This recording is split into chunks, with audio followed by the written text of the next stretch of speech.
Kalimantan Barat adalah salah satu provinsi di Indonesia yang menyimpan kekayaan alam, budaya, dan sejarah yang luar biasa.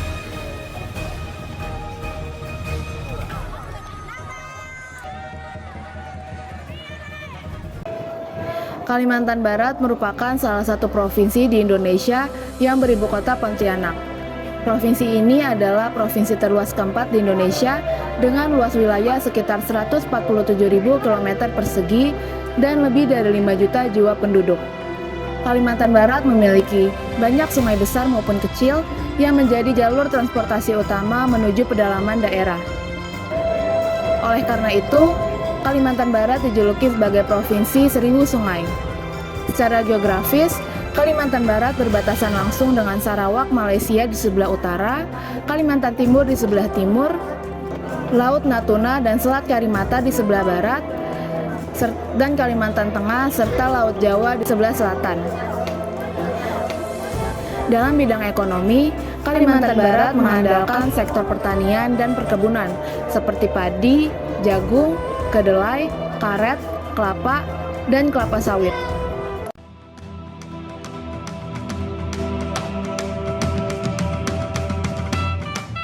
Kalimantan Barat memiliki beragam suku bangsa yang hidup berdampingan.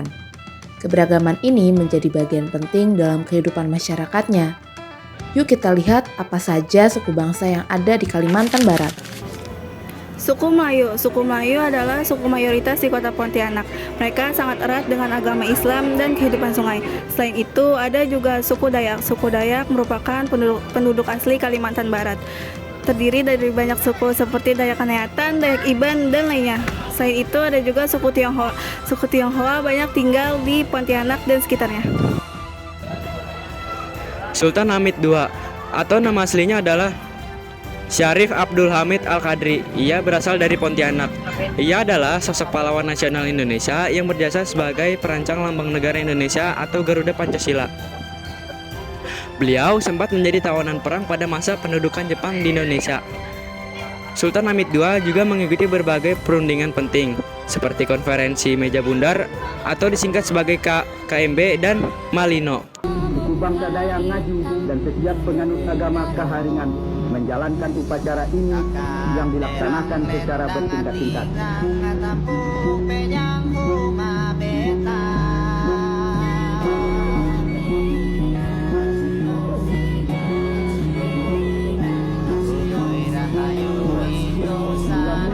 Mulang digali dari dalam tanah, setelah dibersihkan, kemudian ditaruh dalam peti.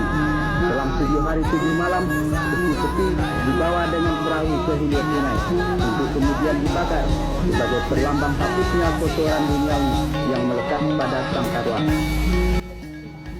Upacara Tiwa, ritual Tiwa dari suku Dayak Ngaju ini bukan pemakaman biasa.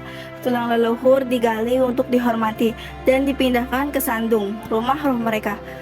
Tiwa berlangsung selama berhari-hari dengan tarian, gong, sesajen, dan hewan kurban.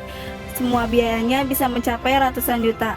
Semua ini dilakukan demi menghantarkan roh ke Lewu atau alam damai setelah kematian. Tradisi yang sakral, penuh makna, dan menjadi bukti bagaimana suku Dayak menjunjung tinggi leluhurnya.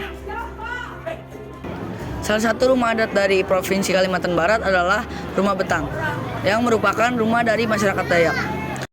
Rumah ini memiliki panjang 180 meter, lebar 6 meter, dan tinggi tiang penopang sekitar 5-8 meter.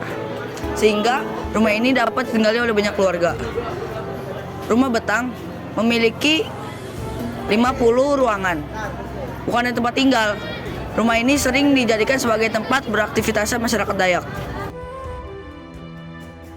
Tari Monong adalah tarian tradisional dari suku Dayak yang dipercaya bisa menyembuhkan atau menolak penyakit.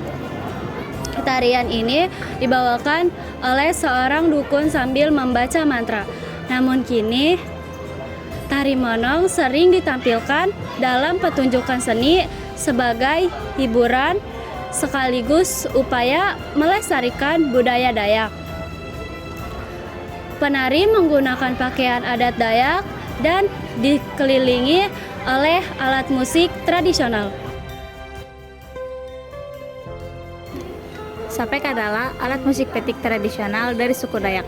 Alat ini sering disebut sebagai gitar Dayak karena cara memainkannya mirip dengan gitar. Sapek memiliki 3 senar dan 4 tangga nada dengan bentuk unik berupa badan besar dan leher pendek. Biasanya sapek dibuat dari kayu pelakik atau kayu nangka.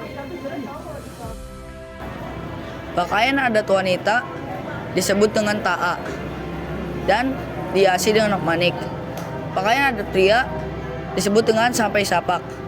Pakaian ini terdiri dari rompi dan celana pendek bernama kabok. Pakaian adat khas Kalimantan Barat ini mencerminkan kebudayaan dan identitas masyarakat Dayak. Taman Nasional Bukit Baka Bukit Raya merupakan salah satu objek wisata alam di Kalimantan. Taman nasional ini memiliki ekosistem hutan hujan tropis dan menjadi habitat berbagai flora dan fauna endemik Kalimantan. Para wisatawan bisa menikmati air terjun, sumber air panas, serta kegiatan arung jeram di Sungai Elak. Salah satu makanan khas dari Kalimantan Barat yang terkenal di Nusantara adalah bubur pedas. Bahan dasar masakan ini adalah beras yang ditumbuk sehingga bergizi tinggi. Bubur pedas ini dibumbui dengan kaldu daging, rempah-rempah, dan dicampur dengan berbagai macam sayuran. Rasa bubur pedas dan gurih ini biasanya disajikan dengan berbagai taburan seperti kacang goreng.